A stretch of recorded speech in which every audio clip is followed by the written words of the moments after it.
देखिए चिड़िया की आवाज़ आई थी।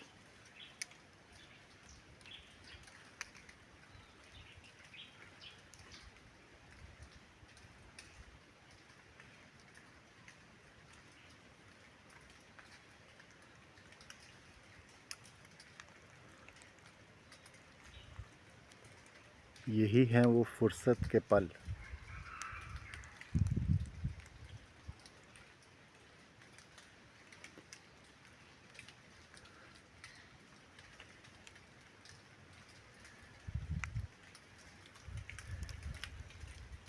भले ही मामूली लगें,